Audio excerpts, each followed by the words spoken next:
அன்பான சகோதர சகோதரிகளே, இன்று நாம் பிரீமியர் லைவ் ஆக தியானிக்கப் போகும் வேத பகுதி மல்கியா 3ஆம் அதிகாரம். இந்த அதிகாரம் தேவன் கீழ்ப்படிதலின் மூலம் எப்படி ஆசீர்வாதத்தின் கதவுகளை திறக்கிறார் என்பதை நமக்கு கற்றுக் கொடுக்கிறது. மனிதன் தேவனிடம் உண்மையாய் நடந்தால் தேவன் வானத்தின் கதவுகளை திறந்து அடங்காத ஆசீர்வாதத்தை அளிக்கிறார். இந்த அமைதியான லைவ் பைபிள் ரீடிங் உங்கள் விசுவாசத்தை உறுதிப்படுத்தி தேவனுடைய ஆசீர்வாதங்களை நம்பி நடக்க உங்களை வலுப்படுத்தட்டும். லைவுக்கு இணைந்திருப்பவர்கள் ஆமேன் கமெண்ட் செய்யுங்கள். இப்போது நாம் மல்கியா 3ஐ ஒன்றாக வாசித்து ஆசீர்வாதத்தை பெறுவோம். இதோ நான் என் தூதனை அனுப்புகிறேன். அவன் எனக்கு முன்பாக போய் வழியை ஆயத்தம் பண்ணுவான். அப்பொழுது நீங்கள் தேடுகிற ஆண்டவரும் நீங்கள் விரும்புகிற உடன்படிக்கையின் தூதனுமானவர் தம்முடைய ஆலயத்துக்கு தீவிரமாய் வருவார்.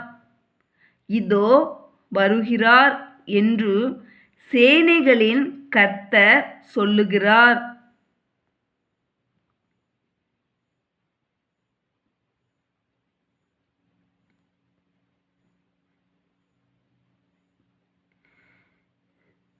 ஆனாலும் அவர் வரும் நாளை சகிப்பவன் யார்? அவர் வெளிப்படுகையில் நிலை நிற்பவன் யார்?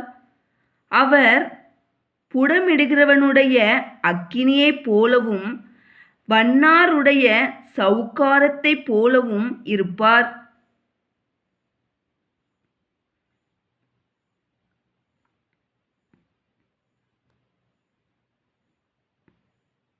அவர் உட்கார்ந்து வெள்ளியை புடமிட்டு சுத்திகரித்து கொண்டிருப்பார்.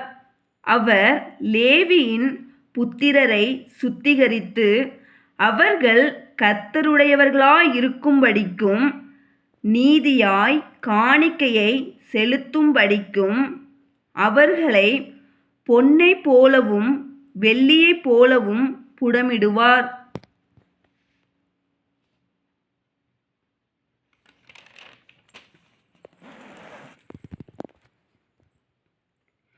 அப்பொழுது பூர்வ நாட்களிலும் முந்தின வருஷங்களிலும் இருந்தது போல யூதாவின் காணிக்கையும் எருசலேமின் காணிக்கையும் கர்த்தருக்கு பிரியமாயிருக்கும்.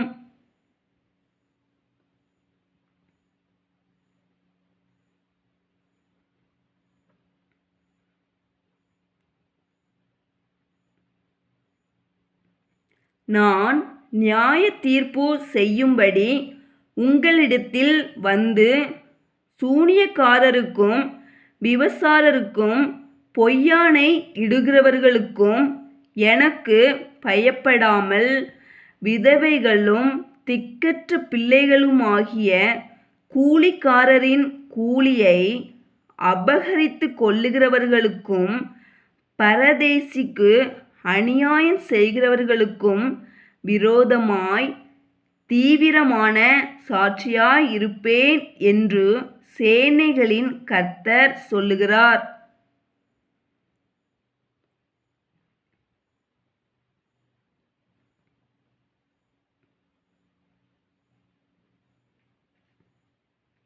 நான் கர்த்தர், நான் மாறாதவர். ஆகையால் யாக்கோபின் புத்திரராகிய நீங்கள் நிர்மூலமாகவில்லை.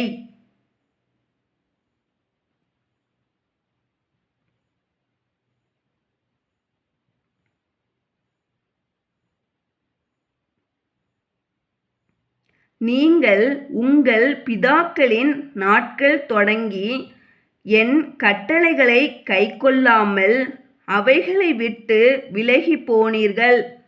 என்னிடத்திற்கு திரும்புங்கள், அப்பொழுது உங்களிடத்திற்கு திரும்புவேன் என்று சேனைகளின் கர்த்தர் சொல்லுகிறார்.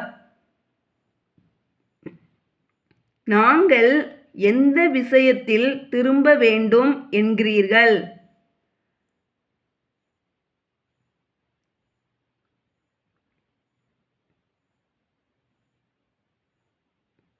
மனுஷன் தேவனை வஞ்சிக்கலாமா? நீங்களோ என்னை வஞ்சிக்கிறீர்கள். எதிலே உம்மை வஞ்சித்தோம் என்கிறீர்கள்?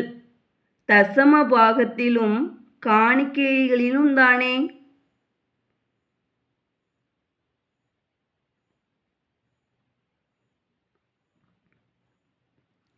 நீங்கள் சபிக்கப்பட்டவர்கள். ஜனத்தாராகிய நீங்கள் எல்லாரும் என்னை வஞ்சித்தீர்கள்.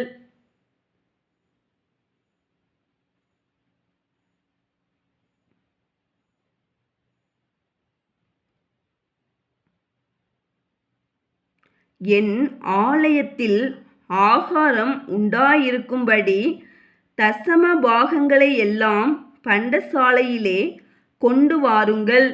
அப்பொழுது நான் வானத்தின் பலகணிகளை திறந்து இடங்கொள்ளாமற் போகும் மட்டும் உங்கள் மேல் ஆசீர்வாதத்தை வருஷிக்க மாட்டேனோவென்று அதனால் என்னை சோதித்துப் பாருங்கள் என்று சேனைகளின் கர்த்தர் சொல்லுகிறார்.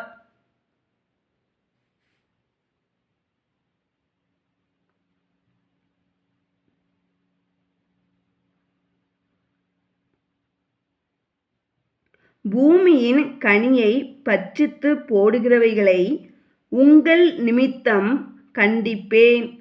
அவைகள் உங்கள் நிலத்தின் பலனை அளிப்பதில்லை. வெளியிலுள்ள திராட்சைக் கொடி பலமில்லாமற் போவதும் இல்லை என்று சேனைகளின் கர்த்தர் சொல்லுகிறார்.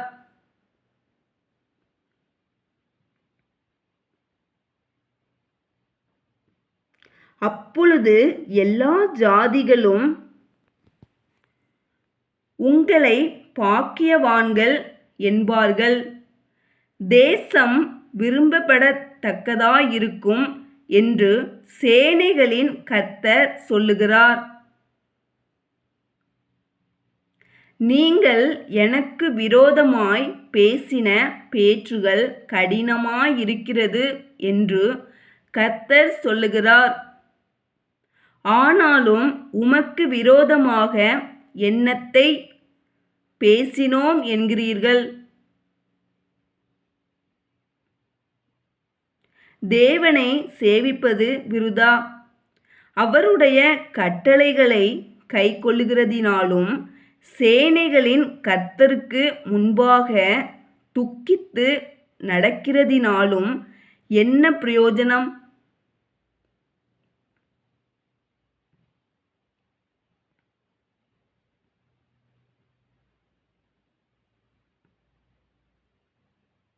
இப்போதும் அகங்காரிகளை பாக்கியவான்கள் என்கிறோம். தீமை செய்கிறவர்கள் திடப்படுகிறார்கள். அவர்கள் தேவனை பரீட்சை பார்த்தாலும் விடுவிக்கப்படுகிறார்களே என்று சொல்லுகிறீர்கள்.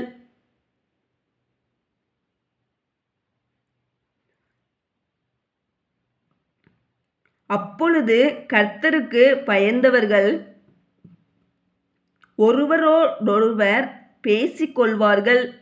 கர்த்தர் கவனித்து கேட்பார்.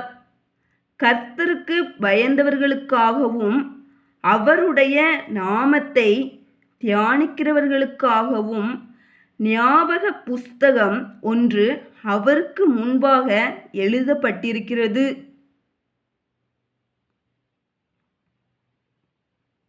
என் சம்பத்தை நான் சேர்க்கும் நாளிலே அவர்கள் என்னுடையவர்களா இருப்பார்கள் என்று சேனைகளின் கர்த்தர் சொல்லுகிறார். ஒரு மனுஷன் தனக்கு ஊழியம் செய்கிற தன்னுடைய குமாரனை கடாட்சிக்கிறது போல நான் அவர்களை கடாட்சிப்பேன். அப்பொழுது நீங்கள் நீதிமானுக்கும் துன்மார்க்கனுக்கும் தேவனுக்கு ஊழியம் செய்கிறவனுக்கும் அவருக்கு ஊழியம் செய்யாதவனுக்கும் இருக்கிற வித்தியாசத்தை திரும்பவும் காண்பீர்கள். ஆமேன். மல்கியா 3 லைவ் வாசிப்பு. உங்கள் விசுவாசத்தை பலப்படுத்தியிருந்தால் லைக் செய்யுங்கள், ஷேர் செய்யுங்கள், சப்ஸ்கிரைப் செய்யுங்கள். ஜீவ வார்த்தை, தேவனுடைய வார்த்தை உங்கள் வாழ்க்கைக்காக. தேவன் எப்படி பாதுகாப்பும் ஆசீர்வாதமும் அளிக்கிறார் என்பதை டெஸ்கிரிப்ஷன் முதல் வரியில் கொடுக்கப்பட்டுள்ள சங்கீதம் 91 லிங்க் மூலம் வாசித்து தியானியுங்கள். தேவன் திறக்கும் கதவுகளை யாராலும் மூட முடியாது. கர்த்தர் உங்களை முழுமையாக ஆசீர்வதிப்பாராக. Comment amen and stay connected with ஜீவ வார்த்தை.